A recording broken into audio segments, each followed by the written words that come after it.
Good day po mga bayang karerista. June 14, 2025, Saturday at Metro Turf Club. Start time at 4 p.m. May pa-shoutout po tayo galing po kay Sir Rick Buwan.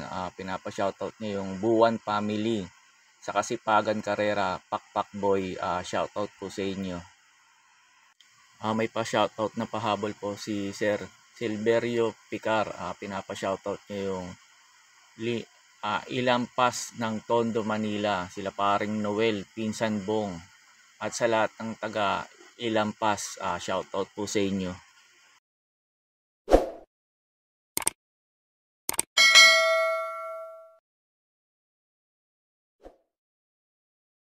Start na po tayo. Race number 1, pampremera ko po yung numero 1, Gypsy Rhythm. Pag ito nakasabay sa kanila, para po sa akin malaki po chance nitong manalo na ngayon dito sa race number 1. Last run pala nito, kala zoom in to. Bugaw kasi sa largahan to eh, kaya nakalayo, kaya zoom in to. Pero maganda prueba nito, nasa 1.28 media. Manigundo ko po yung numero 3, Calculus. Ito nagbarrieran nakaraan, nagprueba ng 1.30 media. Siya lang kasi mag-isa, kaya hindi natin malaman kung sagad ba yung prueba niya o hindi. Pagkatapos nga pala ng info ko rito sa race number 1, mapapanood nyo yung barrieran ni Calculus at yung PCSO maiden stake race ni Gypsy Rhythm, para magkaroon kayo ng idea kung paano sila tatayaan. Kaya po sa race number 1, pampremera ko po numero 1, Gypsy Rhythm. Panigundo yung numero 3, Calculus. And they're off! The 2025 Pyracom PCSO 3-year-old maiden stakes race has just begun. We've got Zubin past to begin, leading the field now in the early goings by about 4 lengths over Sheldex Best. Moving up the body outside is Elena Bell, then racing in 4th position is by Nevo King's Cup down in 5th, then followed over by Big Lap. Over here comes the King's Charm, Royal Salute, High Octane. Third last is True Dogma, then followed over by Like a Show, and trade in the group is Gypsy Rhythm. So down the backstretch and past the half-mile pole is still a solo flight and will be a pace setter. We zoom in by about 3 lengths over Elena Bell, still in second, and very close now. Moving up is by Nevo, then so was King's Cup. The King's Charm still in 5th, and as they race the last 400, no change with a leader. It is still zoom in by about 2 lengths, trying to get closer when being tackled is Elena Bell. Rushing up now is the King's Cup. Pineapple still in 4th. And down the stretch, it is still zoom in, still there in front. Elena Bell, and on the farther outside is the King's Cup. But it's still zoom in, and Elena Bell moving up in the middle. King's Cup, and finally zoom in from start to finish. Second, Elena Bell. There he goes, Calculus with a good start.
Sa race number 2 na po tayo. Ang primera ko po yung numero 6, White House. Ito, maganda lang isalida ulit at nakasabay kaagad at hindi magpabugaw. Sa tingin ko po, malaki po chance nitong manalo ngayon dito sa race number 2. Panigundo ko po yung numero 4, Jasmine. Ito naman pag nauna to at walang humabol, sa tingin ko po malaki po chance naman tong makatapos ng karera. Pang third choice ko po yung numero 2, Antonio de la Mugis. Ito gusto ko yung peso niya, 54. Baka sakaling makarimate to, dihado pa to dito. Kaya po sa race number 2, pang primera ko po yung numero 6, White House. Panigundo yung numero 4, Jasmine. Pang tercero yung numero 2, Antonio de la Mugis. Sa race number 3 na po tayo. Numero 4, Dissolve. Para po sa akin, sosoloin ko na po to. Last run kasi nito, nasa numero 1, hirap na hirap kumuha kagad ng unahan to eh. Kaya napuwersa si Caballo. Pero sa tingin ko tong grupo na to, hindi naman siya mapuwersa rito para makakuha kagad ng unahan. Kaya po sa race number 4, itong numero 4, Dissolve, para po sa akin, sosoloin ko na po to. Sa race number 4 na po tayo. Pang-primera ko po yung numero 4. Ito mayayamado dito to, tingin ko. Kasi laging nabibitin na lang yung panalo nito eh. Yung numero 4, Step Bell. Panigundo ko po yung numero 6. Iikot lang. Ito pag nauna to at hindi nila hinabol, sa tingin ko po malaki po siya sa makatapos ng karera to. Sige, ikot lang. Third choice ko po yung numero 7, Laguna de Bay. Ito sakali namang habulin ni Step Bell kagad, si ikot lang, sa tingin ko ito makakarimate si Laguna de Bay.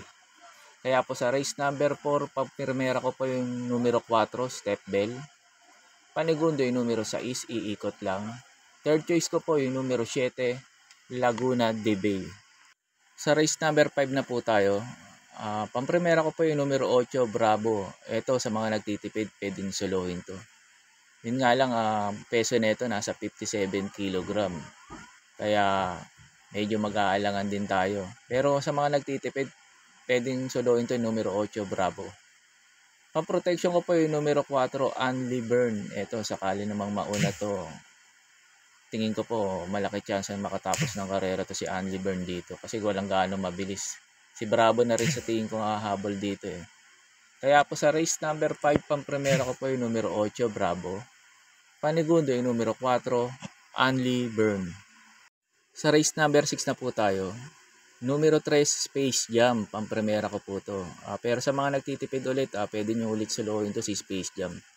Tingin ko po, labang po dito sa grupo na to. Pang-protection ko po yung numero 8, Celebrity. Ito maganda position niya, last to enter. At galing din sa panalo to. Tingin ko po baka mag-umento tong kabayo na to at makasabay kaagad kay si Space Jam. Tingin ko po malaki pong tsasan tong talunin si Space Jam dito sa race number 6. Kaya po sa race number 6, pang-primera ko po yung numero 3, Space Jam. Panigundo yung numero 8, Celebrity. Sa last race na po tayo. Bago nga po pala ako magbigay ng info ko sa last race, makikiusap po ulit po sana ako sa inyo na sana po mag-subscribe po kayo sa YouTube channel ko. At pakitap na rin po yung notification bell para updated kayo tuwing mag-upload ako ng mga infos ko at videos. Arnel Racing Tips, maraming salamat po. Sa last race na po tayo. Numero 5, Jubilum. Panigundo yung numero 10, Bantay Sarado. Third choice ko po yung numero 2, Full Combat Order. Pangdehado ko po yung numero 11, Polite Bell. Yun lang po, and good luck and happy racing po mga bayang karerista.